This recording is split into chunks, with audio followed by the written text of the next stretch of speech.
जय श्री कृष्ण, राधे राधे। आज हम इस वीडियो में आपको संतोषी माता व्रत कथा और पूजा विधि के बारे में बताएंगे। वीडियो की शुरुआत करने से पहले अगर चैनल को आपने सब्सक्राइब नहीं किया है तो चैनल को सब्सक्राइब करना ना भूलें। यह व्रत स्त्रियों के लिए बहुत ही महत्वपूर्ण व्रत माना जाता है। संतोषी माता को संतोष, सुख, शांति और वैभव के रूप में माता की पूजा की जाती है। यह व्रत घर में सुख समृद्धि भी लाता है।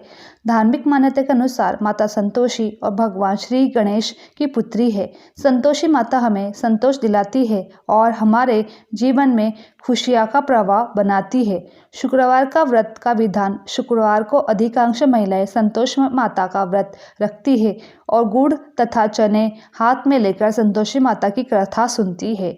इस रूप में यह संतोषी माता का व्रत होता है। शुक्र ग्रह के अधिपति दैत्य गुरु शुक्राचार्य के निमित्त भी शुक्रवार को व्रत रखा जाता है, परंतु प्रत्येक स्त्री और पुरुष को यह व्रत करना चाहिए। किसी भी शुक्रवार से आप यह व्रत प्रारंभ कर सकते हैं। वैसे जब शुक्र उदित हो या शुक्र डूबा हुआ न हो, यह व्रत प्रारंभ करना चाहिए। संतोषी माता पूजा विधि। शुक्रवार के दिन सुबह जल्दी उठकर अपने घर मंदिर की सफाई कर सभी पूरी तरह से करें। स्वयं स्नान करें। बाद में माता की प्रतिमा किसी अच्छी जगह पर रखें। माता के समीप ठंडे पानी का कलश भरकर रख दे। माता के समीप शुद्ध घी का दिया जलाए। माता संतोषी को गुड़ और चने का भोग चढ़ाए, अच्छा माना जाता है। अंत गुड़ और चने का भोग लगाए। अपने हाथ में चने और कुछ दाने लेकर माता की कथा सुने। कथा सुनने के बाद माता के भजन करें। भजन करने के बाद आरती करें। कलश में जो जल दिया था उसमें अपने घर में छिड़क कर घर को पवित्र करें। गुड़ और चना प्रसाद के रूप में बांट देवे। इस व्रत को करने वाले पहले से इतना ध्यान जरूर रखें कि इस दिन खटाई खानी मनाही होती है, वरना माता संतोषी क्रोध आ जाता है। शुक्रवार का व्रत करने के लाभ। शुक्रवार का व्रत पूरे नियम के साथ करने पर माता की कृपा से पुत्र प्राप्ति होती है। इस व्रत को करने से माता की कृपा से धन दौलत की प्राप्ति होती है। घर में जो कलेश होता है वह दूर हो जाते हैं। रुका हुआ काम बनता है। यह व्रत को करने से सभी मनोकामनाएं पूरी होती है। इस व्रत को करने से गरीब को धन प्राप्त होता है। शुक्रवार का व्रत करने से अविवाहित लड़कियों को सुयोग्य वर प्राप्त होता है। शुक्रवार संतोषी माता व्रत कथा। शुक्रवार के दिन मां संतोषी का व्रत पूजन किया जाता है। इस पूजा के दौरान माता की आरती, पूजन तथा अंत में माता की कथा सुनी जाती है। आइए जानते हैं शुक्रवार के दिन किए जाने वाली संतोषी माता की व्रत कथा। संतोषी माता व्रत कथा। एक बुढ़िया माई थी। उसके 7 बेटे थे। 6 कमाने वाले थे जबकि एक निकम्मा था। बुढ़िया 6 बेटों की रसोई बनाती, भोजन कराती और उनसे जो कुछ जूठा बचता वह 7वें को दे देती। एक दिन वह पत्नी से बोला, देखो मेरी माँ को मुझे पर कितना प्रेम है। वह बोली, क्यों नहीं, सबका जूठा जो तुमको खिलाती है। वह बोला, ऐसा नहीं हो सकता, मैं जब तक आंखों से न देख लूँ मान नहीं सकता। बहू हंसकर बोली, देख लो तब तो मानोगे ना। कुछ दिन बाद त्योहार आया। घर में 7 प्रकार के भोजन और चूरमे के लड्डू बने। वहाँ जांचने को सिर दुखने का बहाना कर पतला वस्त्र सिर पर ओढ़े रसोई घर में सो गया। वह कपड़े में से सब देखता रहा। 6 भाई भोजन करने आए। उसने देखा माँ ने उनके लिए सुंदर आसन बिछाए, नाना प्रकार की रसोई बनाई और आग्रह करके उन्हें जमाया। वह देखता रहा। 6 भोजन करके उठे तब माँ ने उनकी झूठी थालियों में से लड्डू के टुकड़े उठाकर एक लड्डू बनाया। जूठन साफ कर बुढ़िया माई ने उसे पुकारा, बेटा 6 भाई भोजन कर गए, अब तू उठ जा और भोजन कर ले। वह कहने लगा, माँ मुझे भोजन नहीं करना, मैं अब परदेश जा रहा हूँ। माँ ने कहा, कल जाता हो तो आज चला जा। वह बोला, हाँ आज ही जा रहा हूँ। यह कह वह घर से निकल गया। चलते समय पत्नी की याद आ गई। वह गौशाला में कंडे थाप रही थी। वहाँ जाकर बोला, हम जावे परदेश, आओगे कुछ काल, तुम रहियो संतोषी से धर्म अपना पाल। वह बोली, जाओ पिया आनंद से हमारे सोच हटाओ, राम भरोसे हम रहे ईश्वर तुम्हें सयाए। जो निशानी आपन देख धरु में धीर, सुधी मति हमारी बिसारियो रखियो मन गंभीर। वह बोला, मेरे पास तो कुछ नहीं है, यह अंगूठी है सो रख लो। अपनी कुछ निशानी मुझे दे दो। वह बोली, मेरे पास क्या है, यह गोबर भरा हाथ। यह कहकर उसकी पीठ पर गोबर के हाथ थाप मार दी। वह चल दिया। चलते चलते वह दूर देश पहुंचा। वहां पर एक साहूकार की दुकान थी। वहां जाकर कहने लगा, भाई मुझे नौकरी पर रखो। साहूकार को ज़रूरत थी। बोला, रह जाओ। लड़के ने पूछा, तनख्वाह क्या दोगे? साहूकार ने बोला, काम देखकर दाम मिलेगा। साहूकार की नौकरी मिली। वह सुबह 7 बजे से 10 बजे तक नौकरी करता। कुछ दिनों में दुकान का सारा देन लेन, हिसाब किताब, ग्राहकों को माल बेचना, सारा काम करने लगा। साहूकार के 7-8 नौकर थे। वे सब कहने लगे, यह तो बहुत होशियार बन गया। सेठ ने भी काम देखा और 3 महीने में ही उसे आधे मुनाफे का हिस्सेदार बना दिया। वह कुछ वर्ष ही नामी सेठ बन गया और मालिक सारा कारोबार उस पर छोड़कर चला गया। इधर उसकी पत्नी को सास ससुर दुख देने लगे। सारी गृहस्थी का काम करा के उसे लकड़ी लेने जंगल में भेजते। इस बीच घर में आटे से जो भी भूसी निकलती उसकी रोटी बनाकर रख देती और फूटे नारियल की नारियली में पानी देती। एक दिन वह लकड़ी लेने जा रही थी। रास्ते में बहुत सी स्त्रियां संतोषी माता का व्रत करते दिखाई दी। वहां खड़ी होकर कथा सुनने लगी और पूछा, बहनों तुम किस देवता की पूजा कर रही हो और उससे करने से क्या फल मिलता है? यदि तुम इस व्रत का विधान मुझसे समझा कर कहोगी तो तुम्हारा बड़ा एहसान मानूंगी। तब उसने एक स्त्री बोली, सुनो, यह संतोषी माता का व्रत है। इसके करने से निर्धनता दरिद्रता का नाश होता है। जो कुछ मन में कामना हो सब संतोषी माता की कृपा से पूरी हो जाती है। तब उसने व्रत की विधि पूछी। वह भक्तिनी स्त्री बोली, 1.25 आने का गुड़ चना लेना, इच्छा हो तो 5.25 आने का लेना या 1.25 रुपये का भी ले सकती हो। बिना परेशानी और श्रद्धा व प्रेम से जितना भी बन पाए उतना लेना। प्रत्येक शुक्रवार को निहाकार व्रत रखना, कथा सुनना। इसके बीच क्रम टूटे नहीं, लगातार नियम पालन करना। सुनने वाला कोई न मिले तो घी का दीपक जलाकर आगे जल के पात्र के सामने रखकर कथा कहना। जब कार्य सिद्ध न हो तो नियम का पालन करना और कार्य सिद्धि हो जाने पर व्रत का उद्यापन करना। 3 मास में माता फल पूरा कर देती है। यदि किसी के ग्रह खोटे भी हो तो भी माता वर्ष भर कार्य सिद्ध कर देती है। फल सिद्धि होने पर उद्यापन करना चाहिए, बीच में नहीं। उद्यापन में 2.5 सेर आटा का खाजा तथा इसी परिमाण खीर तथा चने का साग करना। 8 लड़कों को भोजन कराना। जहाँ तक मिले देवर जेठ भाई बंधु के हो, न मिले तो रिश्तेदार या आस पड़ोस के बुलाना, उन्हें भोजन कराना। यथाशक्ति दक्षिणा दे माता का नियम पूरा करना। उस दिन घर में खटाई न खाना। यह सुन बुढ़िया के लड़के की बहू चल दी। रास्ते में लकड़ी के बोझ को बेच दिया और उनसे पैसे मिले। उनके गुड़ चना लेकर माता के व्रत की तैयारी कर देने लगी। सामने मंदिर देखकर पूछने लगी, यह मंदिर किसका है? सब लोग कहने लगे, संतोषी माता का मंदिर है। यह सुनकर माता के मंदिर में जाकर चरणों में गिर गई हो विनती करने लगी, माँ मैं अज्ञानी हूँ, व्रत के कुछ नियम नहीं जानती हूँ, मैं दुखी हूँ। हे माता जगत जननी, मेरा दुख दूर कर तेरी शरण में मुझे ले ले। माता को दया आई। एक शुक्रवार बीत गया, दूसरे को उसका पति का पत्र आया और तीसरे शुक्रवार को उसका भेजा हुआ पैसा आ गया। यह देख जेठ जेठानी मुँह सुकड़ने लगे। लड़के ताने देने लगे। काकी के पास पत्र आने लगे, रुपया आने लगा। अब तो काकी की खातिर बढ़ेगी। बेचारी सरलता से कहती, भैया कागज आवे रुपया आवे हम सब के लिए अच्छा है। ऐसा कहकर आंखों में आंसू भरकर संतोषी माता के मंदिर में मातेश्वरी के चरणों में गिरकर रोने लगी। माँ मैंने तुमसे पैसा कब मांगा है? मुझे पैसे से क्या काम है? मुझे तो अपना सुहाग से काम है। मैं तो अपने स्वामी के दर्शन मांगती हूँ। तब माता ने प्रसन्न होकर कहा, जा बेटी तेरा स्वामी आएगा। यह सुनकर खुशी से बावली होकर घर में जाकर काम करने लगी। अब संतोषी माता विचार करने लगी, इस भोली पुत्री को मैंने कह तो दिया है कि तेरा पति आ जाएगा, लेकिन कैसे?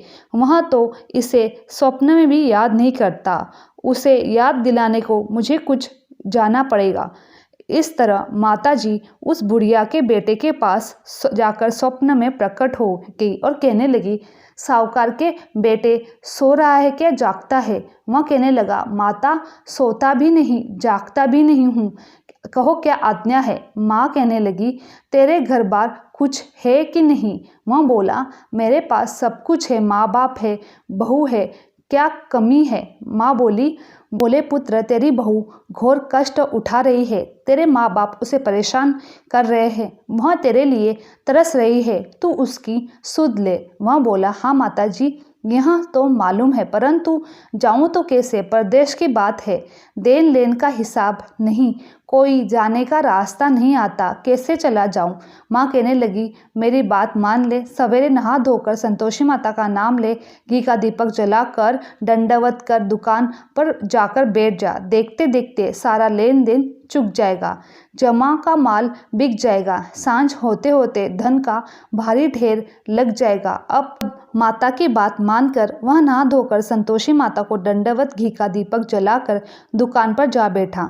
थोड़ी देर में देने वाले रुपया लेने आए और लेने वाले हिसाब लेने आए। कोठे में भरे सामान की खरीदारी नगद दाम दे सौदा करके ले गए। शाम तक धन का भारी ढेर लग गया। मन में माता का नाम लेकर चमत्कार देख प्रसन्न हो घर में जाने के लिए निकला। कपड़ा सामान खरीदने लगा। यहाँ काम से निपट तुरंत घर को रवाना हुआ। उधर उसकी पत्नी जंगल में लकड़ी लेने जाती थी। लौटते वक्त माताजी के मंदिर में विश्राम करती। वह तो उसके प्रतिदिन रुकने का स्थान ठहरा गया। धूल उड़ती देख वह माता से पूछती, है माता, यह धूल कैसे उड़ रही है? माता कहती, हे पुत्री, तेरा पति आ रहा है, अब तू ऐसा कर, लकड़ियाँ के 3 बोझ बना ले, एक नदी के किनारे रख और दूसरा मेरे मंदिर में, वह तीसरा अपने सर पर। तेरे पति को लकड़ियाँ का गट्ठर देख मोह पैदा होगा, वह यहाँ रुकेगा, नाश्ता पानी खाकर माँ से मिलने जाएगा, तब तू लकड़ियाँ का बोझ उठाकर जाना। चौक में गट्ठर डालकर जोर से आवाज़ लगाना, लो सासू जी, लकड़ियाँ का गट्ठर लो, भूसी की रोटी दो, नारियल के खेपड़े में पानी दो, आज मेहमान कौन आया है? माताजी से बहुत अच्छा कहकर वह प्रसन्न से लकड़ियाँ के 3 गट्ठर बनाई। एक नदी के किनारे पर रखा, एक माताजी के मंदिर में रखा। इतने में मुसाफिर आ पहुँचा। सूखी लकड़ी देख उसकी इच्छा उत्पन्न हुई कि हम यहीं पर विश्राम करें और भोजन बनाकर खा पीकर गांव जाए। इसी तरह रुककर भोजन बना विश्राम कर गांव को गया। सबसे प्रेम से मिला। उसी समय सिर पर लकड़ी का गट्ठर लिए वहां उतावली सी आती है।